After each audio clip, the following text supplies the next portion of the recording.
Film शुरू होती है और हमें एक जंगल दिखाया जाता है। दोस्तों, आप तो जानते होंगे कि हर एक जंगल में एक राज तो ज़रूर छुपा होता है और आपको जो कैमरा दिख रहा है वो कैमरा इस जंगल से उस राज का पर्दा हटाएगा। फिर हमें इस कैमरा लगाने वाले आदमी को दिखाया जाता है जो कि थोड़ा अतरंगी है, पर आज उसकी कई सालों की मेहनत रंग लाई है और इसे यकीन हो गया है कि इस जंगल में कुछ न कुछ अजीब ज़रूर है।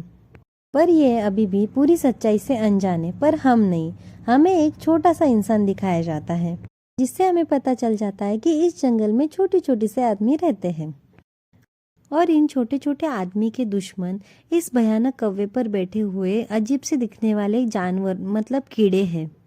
और आज ये कीड़े एक सुंदर नौजवान को पकड़ लेते हैं और तभी इसके साथी वहां पर आकर इसको बचा लेते हैं। और फिर हमें उस अतरंगी आदमी के घर को दिखाया जाता है जहाँ पर उसकी बेटी मैरी उसे मिलने आती है और वो अपने डैड से बहुत टाइम बाद मिल रही थी और वो वहाँ पर आकर अपने डैड की इन हरकतों को देखकर काफ़ी ज़्यादा परेशान हो जाती है। पर उसके डैड उससे मिलकर काफ़ी ज़्यादा खुश होते हैं और उनके पास एक प्यारा सा डॉग भी है जिसका नाम ओजी है। तभी हमें जंगल के उस हिस्से को दिखाया जाता है जहाँ पर छोटे छोटे इंसान रहते हैं, जहाँ पर हर चीज के अंदर जीवन है। वहीं पर हमें रॉबिन दिखाया जाता है जो कि अपनी महारानी के पास जा रहा था। रॉबिन एक लीव मैन है, यानी कि एक योद्धा है। हमें प्यारी रानी को दिखाया जाता है। रॉबिन रानी को कहती है कि बॉगिन्स की नज़र हमारी सीमा पर है। ये बॉगिन्स मतलब वही अजीब से दिखने वाले छोटे छोटे जीव। वो कहता है कि ये कीड़े आपको वारिस चुनने नहीं देंगे, पर आप घबराइए नहीं, मैं इनको रोक सकता हूँ। वो रानी को प्लान बताने लगता है। वो कहता है कि मैं एक छोटी टुकड़ी को लेकर जाऊंगा और कली को आपके पास लेकर आऊंगा और वो कली खिलेगी। लेकिन रानी कहती है कि ये काम ऐसे नहीं हो सकता, बिना जाने मैं कली को नहीं चुन सकती और आप जितना समझते हैं मैं उतनी भी कमजोर नहीं हूँ। रॉबिन रानी को कहता है कि आप इस जंगल की जान हो और आपको बचाना मेरा फर्ज बनता है। और इसी दौरान हमें ये भी पता चलता है कि रॉबिन और रानी एक दूसरे को बहुत ज़्यादा पसंद करते हैं। वही हमें बॉगिन्स के सरदार को दिखाया जाता है जो कि अपने बेटे से पूछता है कि जश्न कहाँ होने वाला है, क्या तुमने पता लगाया। उसका बेटा कहता है कि उनकी सरहद में ही ये फंक्शन होने वाला है और वो कहता है कि मुझे खूबसूरती से काफ़ी ज़्यादा नफरत है और वो रानी जंगल को खूबसूरत बनाती ही जा रही है और मुझे खूबसूरती बिल्कुल पसंद नहीं है। रानी को लगता है कि वो पूरे जंगल को खूबसूरत बना देगी, लेकिन मैं ऐसे नहीं होने दूंगा। मुझे ये सड़न गलन बहुत ज़्यादा अच्छी लगती है, मुझे सड़े हुए पेड़ ही ज़्यादा अच्छे लगते हैं और रानी अगर बिना वारिस चुने मर गई तो ये खूबसूरती कभी बरकरार नहीं रह पाएगी और इसके बाद तुम और मैं राजा रहेंगे इस सड़न के जंगल में। फिर हमें उस सुंदर नौजवान को दिखाया जाता है जिसके पीछे शुरुआत में वो भयानक कौवे पड़े हुए थे। रोमन उसे कहता है कि तुम काफी ज्यादा देर से आए हो, जल्दी से अपनी टीम में चले जाओ। और वो उन्हें कहता है कि ये सब मुझसे नहीं होगा, मैं अपनी मर्जी से जीना चाहता हूँ और वो वहां से चला जाता है। फिर हमें रानी साहिबा दिखाई जाती है कि जो कि सबके बीच में आ रही थी और सब लोग उन्हें काफी ज्यादा पसंद भी कर रहे थे। फिर हमें मैरी और उसके डैड को दिखाया जाता है। मैरी उनके डैड को कहती है कि यहाँ पर सिक्योरिटी कैमरा लगाने की क्या जरूरत है, ऐसा लगता तो नहीं है कि यहाँ पर कुछ चुराने लायक है। फिर उसके डैड उससे कहने लगते हैं कि मैंने पूरे जंगल में काफी ज्यादा कैमरे लगा के रखे, मुझे नहीं पता तुम मेरे बारे में क्या जानती हो। लेकिन मैरी उनकी बात काट कर उन्हें कहती है कि आपको लगता है इस जंगल में छोटे लोग रहते हैं और ये सब आपका वहम है, ऐसे सच में नहीं है। उसके डैड कहते हैं कि ये गलत फहमी नहीं है, तुम ये सुनो। उन्हें कहने लगते कि किस फ्रिक्वेंसी पर चमगादड़ उनकी फैमिली के साथ आते हैं, ये सब यहाँ पे पता चलता है।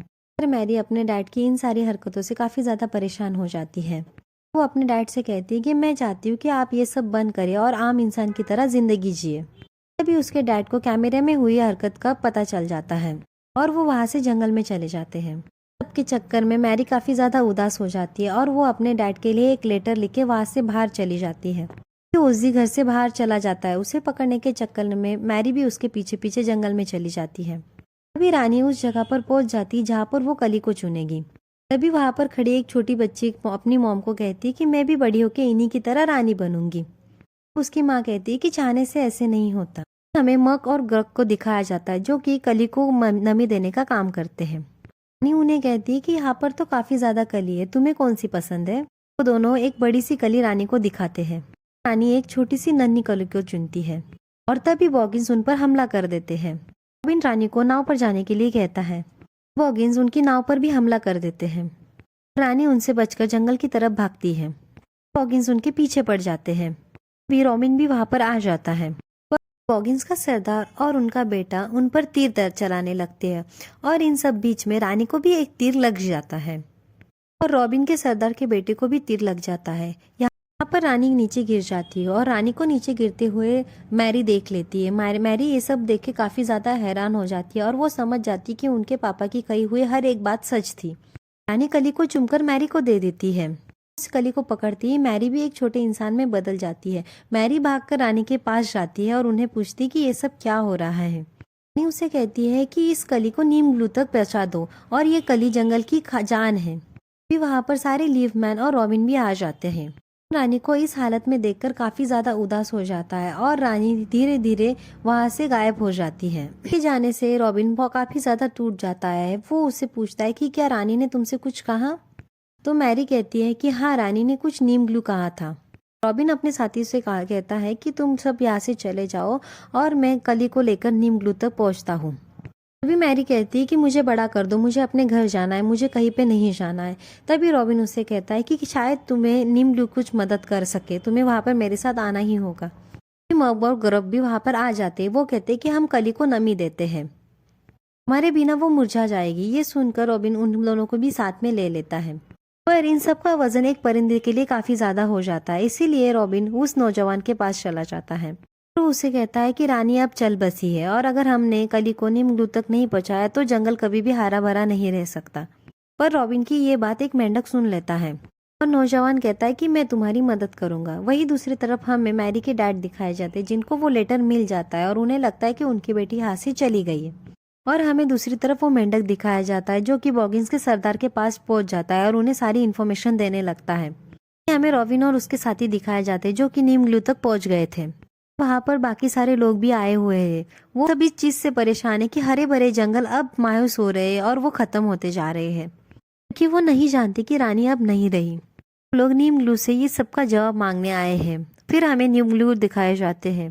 वो अपनी बातों से सबको खुश कर देता है। तभी उसको पता चलता है कि रानी अब नहीं रही और वो ये सब बातें सबसे छुपा लेता है। तभी रॉबिन और उनकी टीम वहां पर पहुंच जाते हैं। नीम ग्लू कहता है कि हमें शाही कली की रक्षा करनी होगी। तभी मैरी उसे कहती है कि मुझे रानी ने ये आपको देने के लिए कहा है। नीम ग्लू उन्हें लेकर अपने ज्ञान के भंडार में पहुंच जाता है, पर हर एक बात का रिकॉर्ड रखा जाता है। नीम ग्लू उसे कहते हैं कि हमें कली की नमी बरकरार रखनी होगी। ने इसको एक बार चूम लिया, इसका मतलब वो जरूर खिलेगी और उसे आज रात ही खिलना होगा, जब पूरे चांद की चांदनी पूरे शबाब पर होगी। ग्रक इन्हें पूछता है कि अगर ये अंधेरे में खिल जाए तो क्या होगा। तब निम्गलू कहता है कि इसका मतलब मुझे भी नहीं पता। तभी मैरी उनसे पूछती है क्या मैं अपने घर जा सकती हूँ, क्या मैं फिर से बड़ी हो सकती हूँ, क्या इस सब के बारे में कुछ लिखा है। तभी निम्गलू उसे एक पन्ना देता है, जिसे खोलते ही उन्हें रानी दिखाई देती है। रानी उसे कहती है कि तुम्हारी यहाँ पर होने की एक वजह है, तुम कली के साथ ही रहो, खासकर तब जब वो खिलेगी। जो कुर्बानी तुमने दी है उसका सिला तुम्हें जरूर मिलेगा। भी रानी कहती है कि हाँ, इसका मतलब मैं अपने घर जा सकती हूँ। तभी हमें रॉबिन दिखाया जाता है जो कि उस नौजवान से कहता है कि तुम हमेशा कली की रक्षा करना। सभी लिवमैन को बताकर आ रहा हूँ कि हम लोग आ रहे हैं। नीम ग्लू भी सबको बता देता है कि रानी साहिबा अब नहीं रही, पर आज रात ये शाही कली खिलेगी और हमें एक नई रानी मिल जाएगी। तभी मैरी उस नौजवान के पास पहुंच जाती है। वो उसे कहता है कि तुम यहाँ की नहीं लगती, क्या तुम कहीं और से आई हो। पूछता है कि क्या तुम एक शांत जगह पर चलना चाहती हो, और वो उसे एक बारासिंगाई के सर के पास लेकर जाता है, जिस पर चढ़कर वो दोनों सवारी करने लगते हैं। तभी दूसरी तरफ बॉगिन का सरदार उस कली को चुराने के लिए निम्गलू के पास आ जाता है और वो कली को और मबग्रब को लेकर वहां से चला जाता है। तभी बॉगिन्स उस नौजवान को चिढ़ जाता है और कहता है कि तुम एक कली की रक्षा नहीं कर पाए, वो कली हमारी आखिरी उम्मीद थी और वो हमारे रानी की दी हुई देन थी। भी मैरी कहती कि रानी ने वो कली मुझे दी थी, मैं रानी के इस बात को हमेशा ध्यान में रखूंगी और वो उस कली को वापस लेकर आने के लिए अपनी जी जान लगा दूंगी। तभी वो नौजवान कहता है क्यों ना हम भेस बदल कर जाए, जिस पर रॉबिन कहता है कि मेरे पास कोई भी बॉगिन्स का कवर नहीं है। मैरी कहती है कि मुझे पता है कि वो कहाँ पर मिलेगा। बॉगिन्स मबग्रब को कहता है कि तुम्हारे लिवमैन ने मेरे बेटे की जान ले ली है, मैंने भी इस कली को चुरा लिया। आज ये कली अंधकार में खिलेगी, फिर मैं इसको खत्म कर दूंगा ताकि पूरे जंगल पर मेरा राज होगा। जो कली हरियाली लाने वाली थी अब वो तबाही बनकर आएगी। वही जहाँ पर मैरी अपने साथियों के साथ अपने घर पे पहुंच जाती है और वहाँ पर उसके डैड ने जमा किए हुए बॉगिन्स के कुछ कवर भी उन्हें मिल जाते हैं। अभी वहाँ पर मैरी के पिता आ जाते हैं, जिन्हें देखकर वो नौजवान कहता है कि ये कभी भी हमें पकड़ नहीं पाएगा, हम लोग उसको काफी ज्यादा भटकाते रहते हैं, ये हमेशा हमारे पीछे पड़ा रहता है। और तभी मैरी उसे कहती है कि ये मेरे डैड है। फिर वो अपने डैड के पास आती है। उसके डैड उसे काफी ज्यादा मिस कर रहे होते हैं। वो किसी तरह अपने डैड के सामने आ जाती है और उसे देखकर उसके डैड बेहोश हो जाते हैं। मैरी अपने डैड से कहती कि मैं जल्दी वापस आ जाऊंगी और उनके लिए एक डॉट अपने मैप पर रख के वहां से चली जाती ताकि उनको पता चले कि वो कहाँ पर गई है।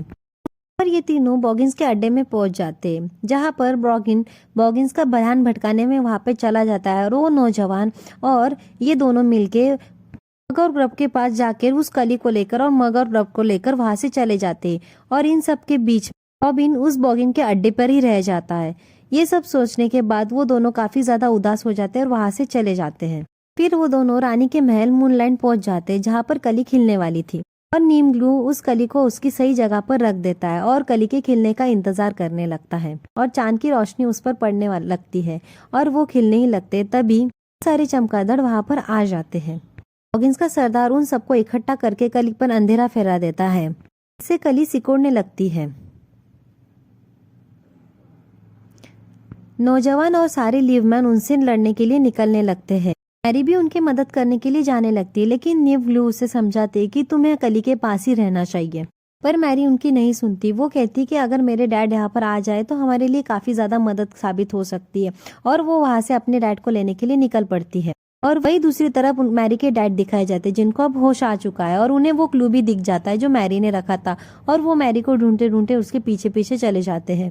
आधे रास्ते में मैरी की और उसके डैड की बीच में ही मुलाकात हो जाती है। वो अपने डैड से कहती है कि डैड आप सही थे, मुझे माफ कर दीजिए, मेरी गलती हुई, हमें आपकी बहुत ज्यादा जरूरत है, आप हमारे साथ चलिए।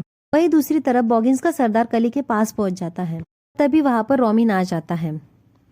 वो काफी ज्यादा जख्मी होता है, फिर भी वो उससे लड़ पड़ता है। मैरी भी अपने डैड को वहां पर लेकर आ जाती है और वो अपने डैड के फोन से चमगादड़ों को बुलाने वाली फ्रीक्वेंसी ऑन कर देती है, जिसकी वजह से सारे चमगादड़ मैरी के डैड के पीछे पीछे जाने लगते हैं और कली पर अब रोशनी पड़ने लगती है। पर इस सब के बीच में मैरी कहीं पे नीचे गिर जाती है। बॉगिन्स के सरदार को रॉबिन और नौजवान वो पकड़ के रखते हैं और उसकी एक सड़ी गलन सलन में फेंक देते हैं। और यहाँ पर कली खिल जाती है और उसके खिलने से सब लोग काफी ज्यादा खुश हो जाते हैं। और कली रानी में बदलकर उस प्यारी सी बच्ची में समा जाती है, जो बड़ी होकर रानी बनना चाहती थी। और आज वो सच में रानी बन जाती है और सब लोग उसको झुककर सम्मान देते हैं। तभी यहाँ पर मैरी भी आ जाती है और वो कहती कि शायद मेरे घर लौटने का मौका अब हाथ से चला गया। जिस पर नौजवान कहता है कि मुझे इस बात का अफसोस नहीं है, तुम मेरे साथ रहो, मुझे अच्छा लगेगा। और तभी नन्ही रानी उसे उसकी दुनिया में वापस भेज देती है और मैरी को उस नौजवान को छोड़कर जाने का काफी ज्यादा दुख होता है। आखिरकार वो बड़ी होकर अपने डैड के पास पहुंच जाती है। वो और उसके डैड मिलकर लीवमैन के लोगों के लिए काम करते हैं। और वो सुंदर नौजवान अब भी मैरी से मिलने आता है। वो सीसीटीवी के कैमरे में से इसको देखता रहता है। और एक दिन इसी के साथ ये मूवी एंड होती है। गाइस प्लीज मेरे चैनल को लाइक करना, सब्सक्राइब करना और शेयर करना। Thank you.